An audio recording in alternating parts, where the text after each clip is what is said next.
Hi, I'm Milla and welcome to another filler video here on the channel with some beautiful waves in the background. I hope you enjoy them.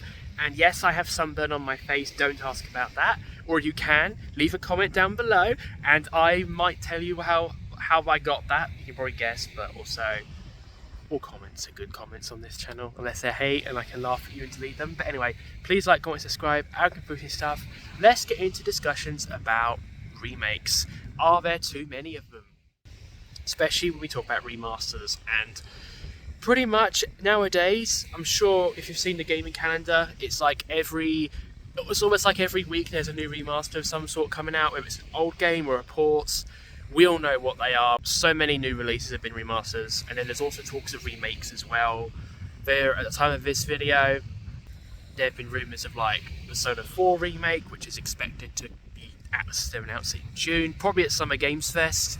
Which, by the way, it's good to see Giant Bomb have been saved and they'll still be hosting that, so that's something to look forward to. And then, of course, there's the Final Fantasy 9 rumour as well. And then, of course, you go for tons of other remakes and remasters, including all the visual novels, like the 2 Heart remake, which I made a full video on, by the way. Go check that out. I'll leave a link to that down below.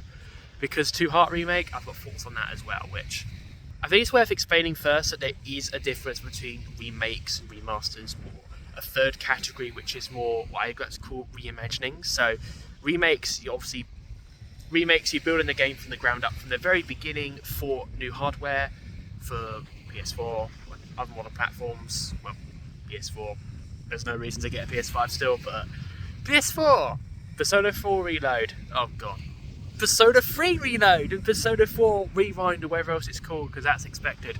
That's a remake, fully remade from the ground up. It's kind of like another edition of this classic Atlas game. It is a bit divisive. I personally have not played it because Atlas took out FMC, and I'm going to play P3. I'd rather just play Modern Fez or with FMC, but we're not talking about Persona 3 today. And one of the questions with remakes that people bring up is, do games even need modernising? Do they need these new versions? And depending on who you ask, maybe.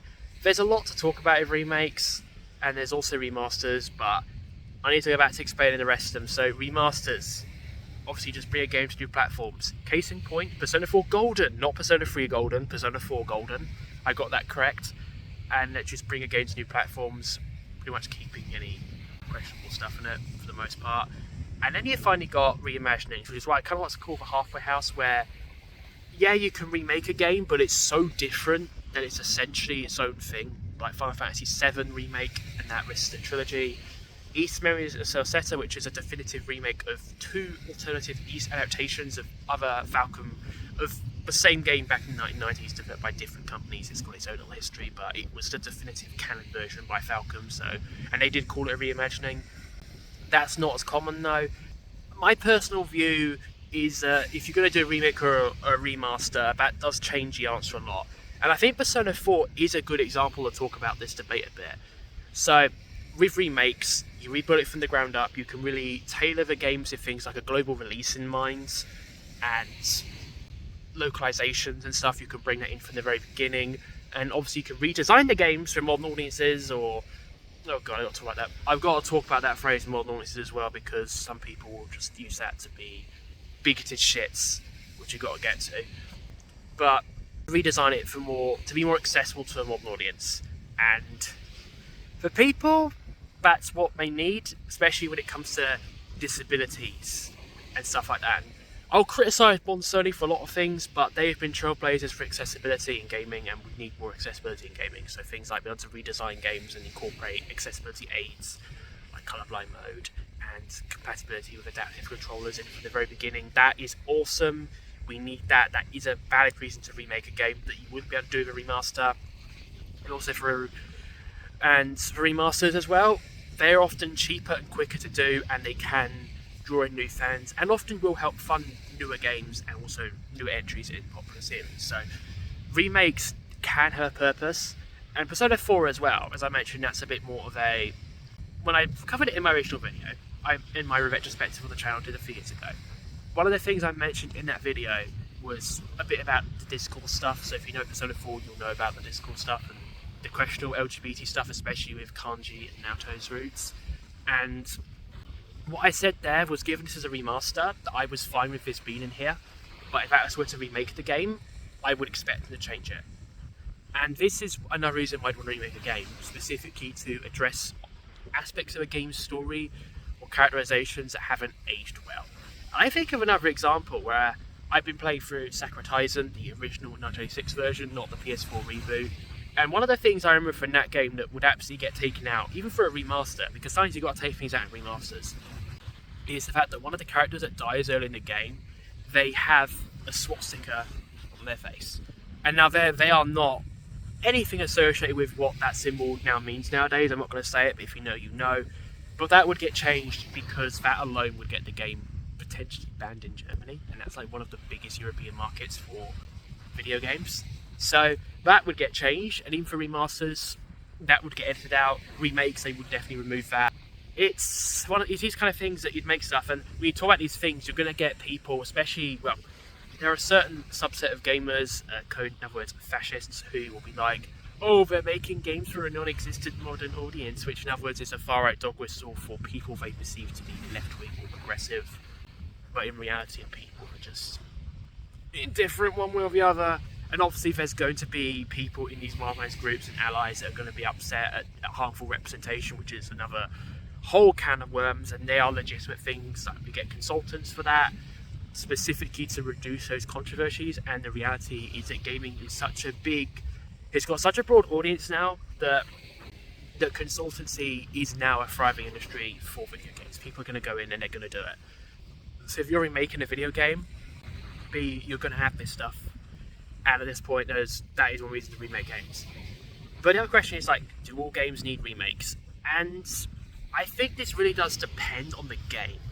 I think you've got to look at the wider trend of capitalism encouraging people to just, well, not people so much, but encouraging companies to just remake the same stuff because it will make easy money and people buy it.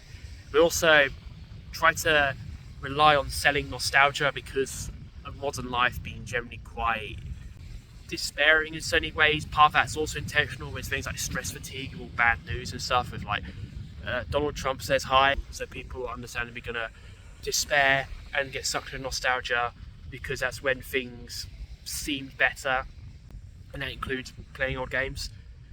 And it's a symbol of that as well. You see the Disney remakes as well, but also when it comes to remasters as well. With remasters I think are great when they go back on older games. So this year in 2025 we've had Luna come back. This is a series that's had no English release at all since the PSP, and that was the last release of the series in general, which was a remake of the first game. And then of course we got Suikoden, which Konami are wanting to reboot as a franchise, and a lot of JRPG fans absolutely love Suikoden. We've got other things like Two Heart Remake, which Aquaplus are putting out, which is a full price game release at budget price basically, so to bring people in. This is one of the most iconic visuals ever, and that's an example of a big title that people are going to play. Xenoblade Chronicles X, which was the last notable Wii U game, not that Nintendo and Olive didn't port, they brought that over. So there are remakes and stuff that do have value and should exist, but there's also so many more. And you see things like Sakura Wars, as I mentioned earlier. That series is not on modern platforms at all, aside from the remake. The Grandmaster series, which is also trapped on legacy hardware. Electronic Games and the 3DS, a lot of SMT spin-offs, and you get to Vision Novels as well. Many of those are getting remade, and Vision Novels themselves are actually quite a special case, because Vision Novels has a medium. In the past, companies relied on eroge, like adult content, to sell their games, but now in the 2020s, the market in Japan has shrunk so much, while the market outside Japan has gotten bigger, especially in the Chinese-speaking region. But now companies are like, yeah, we need to make our games for this worldwide market, and they will often redo it from the beginning, not only to make the art look a bit more appealing, because some 90s anime art styles are great, but if you go back and play some of these older games, some of the art has not aged as well.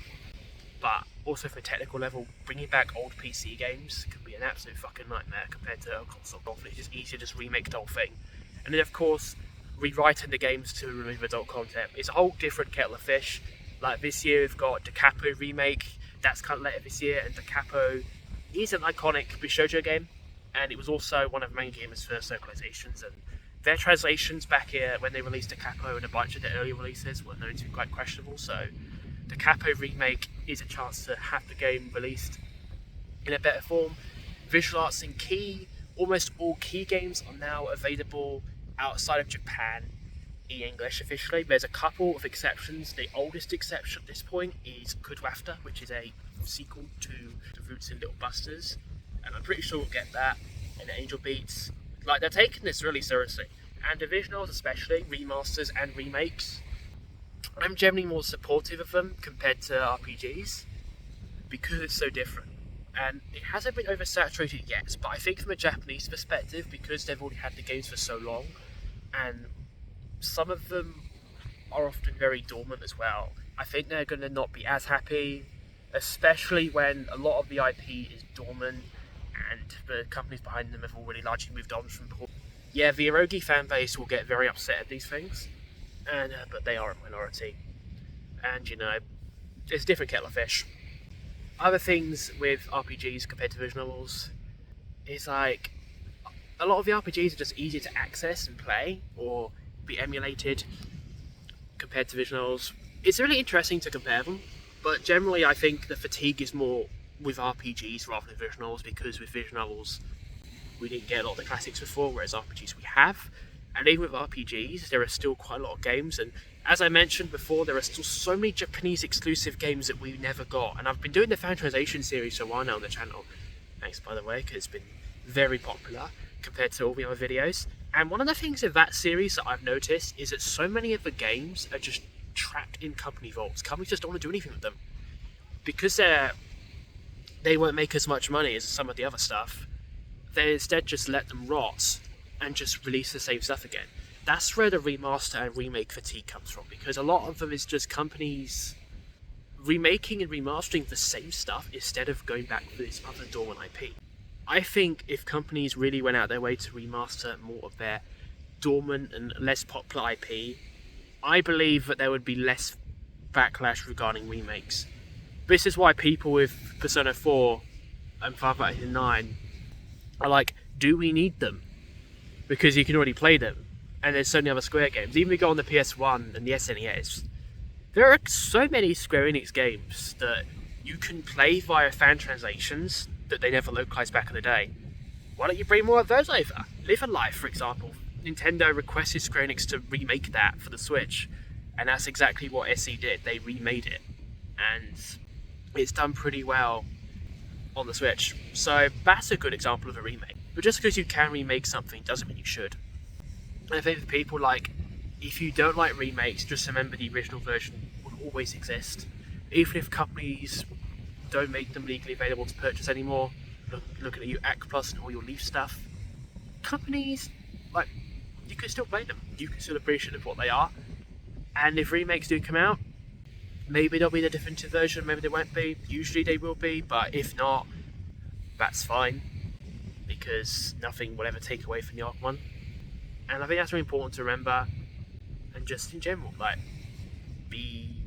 enjoy remakes for what they are, even if you're disappointed what they could have had. And I think that is something that a lot of people could learn from, or if you don't want to play it, you've got the original version out there, which is what I'm going to do with Persona 3 at some point.